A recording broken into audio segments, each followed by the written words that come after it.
if we were to have a mission in the game space, it's that we want to bring the player to make them a participant in the narrative.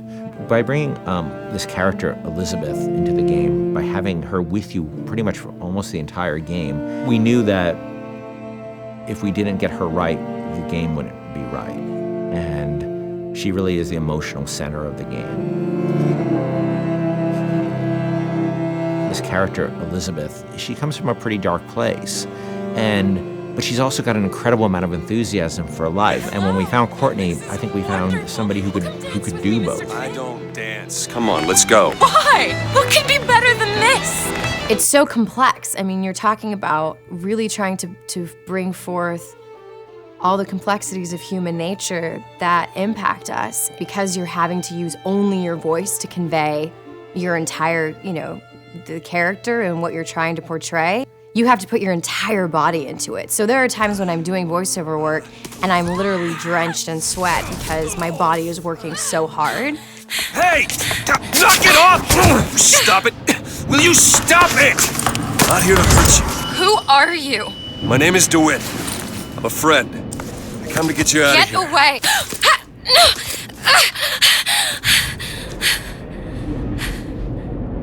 Are you real?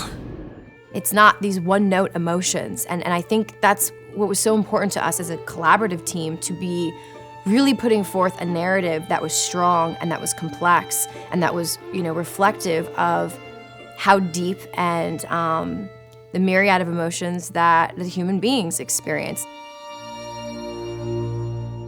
She really had a sense of telling a story and having a conversation with no words. If you're watching a silent film, you understand what's going on and you don't need words. We saw her and Sean's like, by the way, this is the girl. I'm like, oh yeah, that's the girl, absolutely. I had to really rely on my imagination and rely on what I was being told by, the director. Weird for me to see myself, literally, every movement that I did. Yeah. I mean, I see myself in it. I mean, it might not be my face, but the thing is she's actually in a world. When I did it, I was in an empty room. Yeah. They put me out into this giant sort of basketball court, it looked like, with stuff taped out on the floor that was sort of like the imaginary, world.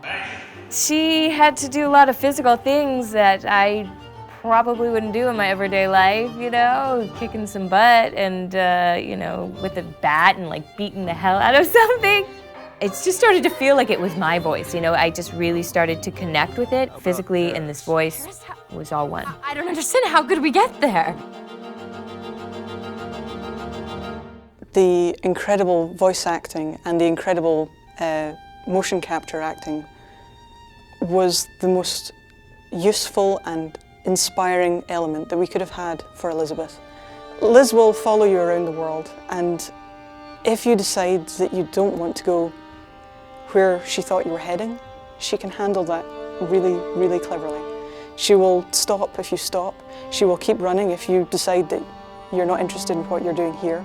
She will be by your side no matter what you end up doing. The moment you come up against a character who's just sort of standing there, or behaves robotically, or behaves in a way that is so alien to what you'd expect out of a human being, you just shut them off. And you just say, oh, they're just a video game character. I don't need to worry about feeling anything about them. And so we tried a lot of things. We tried to make Liz have emotions so that she can react to things in the world and things that you do. For example, we might say that Liz will feel comfortable leaning against this wall, but she'll do so with her arms crossed. And she'll do so with her back slightly turned towards you. And that difference of just a few degrees is enough to make the player feel that they're really in the doghouse. You're going to see her all over the place. You're going to see her on giant billboards in, New York and LA, and you're going to see her on TV ads. I said, okay, well, if we're going to find a person to play Elizabeth, I think we already have that person. Еще один из самых первых вариантов Элизабет, я сказала, боже мой, это же я должна ее сделать. В один прекрасный день мне пришло сообщение на Facebook от Кена Левина о том, что у них есть ко мне предложение, от которого я не смогу отказаться, просьба связаться по электронной почте. И, соответственно, Вокруг меня все суетились, чего-то хотели, потом сказали, так, все, начинаем работать, посадили меня на стул, сказали просто сиди, смотри прямо в одну точку. И опять начали вокруг меня бегать, снимая с меня скан лица. Я думаю, ну ладно, что, окей, хорошо. Я с этим справлюсь, а потом меня вдруг начали мучить, говорить, смейся, плачь, делай одухотворенное лицо, делай удивленное лицо.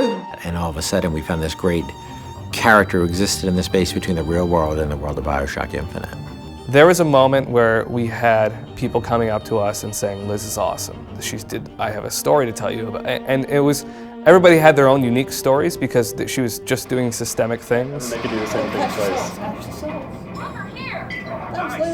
I actually get people telling me things that there's no way I could know about. Like, say there's one of the combats kicking off and they're having this incredible moment where they're running around the place and smashing someone in the face and blowing someone else up with a shotgun, and they've suddenly, a huge big boss man comes up and they just go click. Oh no. And then suddenly from the side, Liz goes, Booker, over here! You press the button, she throws it, you grab it and just go boom! And they come up to me and go, and it was amazing! And it's like, yeah, me and Liz, we're gonna kick ass, we're gonna, nothing we can't do. That's right. Even if we just break that barrier sometimes, where people feel she's a friend or somebody going through this experience with them, then that would be very exciting for me. I really hope people fall in love with her. I fell in love with her. I forget she's not a real person sometimes, and I know Courtney really well, and I forget sometimes that that's Courtney's voice, and that's Heather's motion, and that's the team's other work, and she becomes a real person to me many times. And I think the reason we call her Liz internally is because she became a real person to us in a lot of ways. Elizabeth has been locked in her tower for however many years it was, and now instead she's going to be released from her secondary tower, which is our studio, and let loose in the world for real. And that's just an incredible feeling. Let's go! Come on, let's go! Come on, let's go right now!